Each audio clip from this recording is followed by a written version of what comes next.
Shalom and welcome to a new episode in our series called Picture This from Israel. Today we're going to specifically talk about Paul here at a place called Caesarea.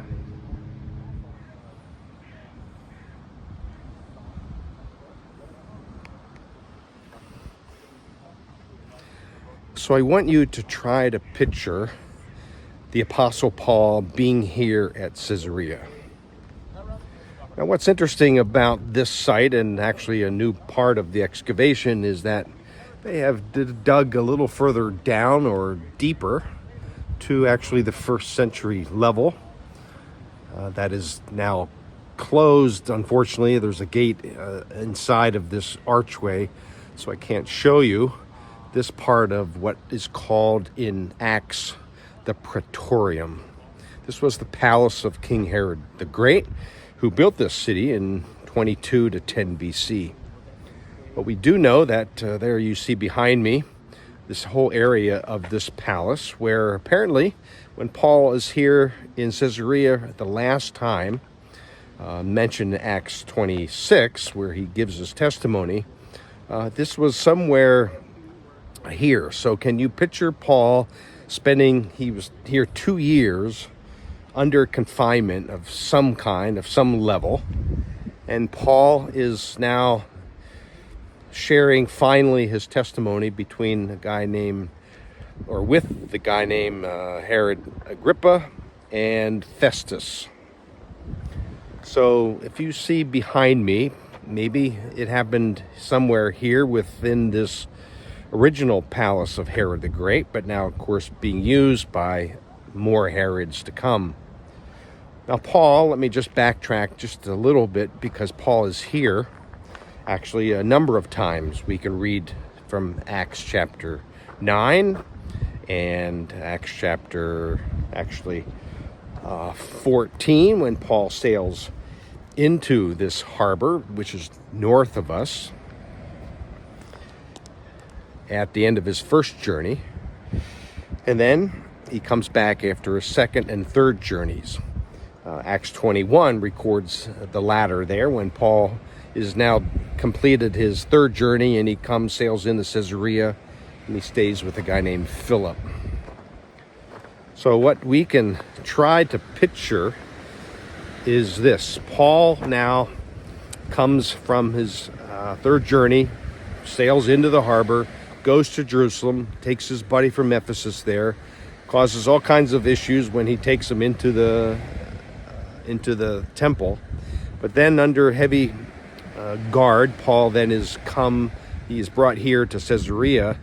And again, as I mentioned, somewhere maybe behind me, can you picture Paul being under confinement for 2 years, where finally we read the whole amazing testimony that Paul shares with Agrippa and Festus. He talks about Jesus, talks about his own conversion, and certainly it's well worth reading again, I would suggest, if you're not familiar with Acts 26. But finally, Agrippa, who of course is a Jewish king, asked Paul, "Do you think you can convince me to become a Christian?" And Paul says, "I pray to God that you would become like me, except for these chains." Now, could it be that here in this area of the Praetorium is where this back and forth conversation took place between Paul, Agrippa, and Festus? So we're in this vicinity of this Praetorium. And again, we can't pinpoint exactly where this narrative took place, but after Paul shares, he then is one who goes to Rome. He sails out of the harbor once again, just like he did on other occasions. He would sail into this harbor, as I mentioned a few times before. But can you picture Paul, this Jewish missionary, and yet sharing the good news of the kingdom with Gentiles now?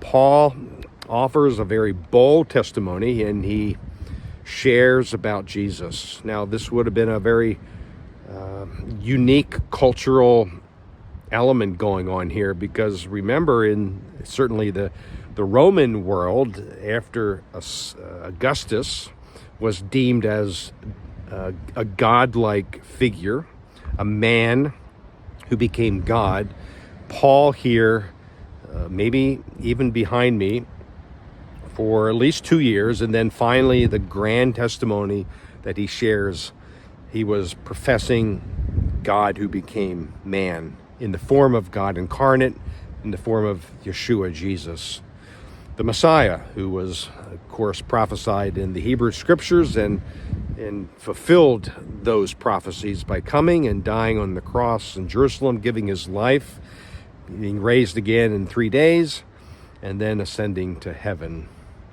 So picture this, my friends, Paul and his testimony happening here exactly in the city of Caesarea. Specifically, we can't be sure, but most likely somewhere here behind me in the palace or the Praetorium of Caesarea. This is what we're going to do in future episodes. We're going to take you to sites and invite you to picture these stories unfolding in real life, with real background, with real context. This is our aim in this series, and I hope that you enjoyed this one as we talked about Paul from Acts 26. Until next time, shalom.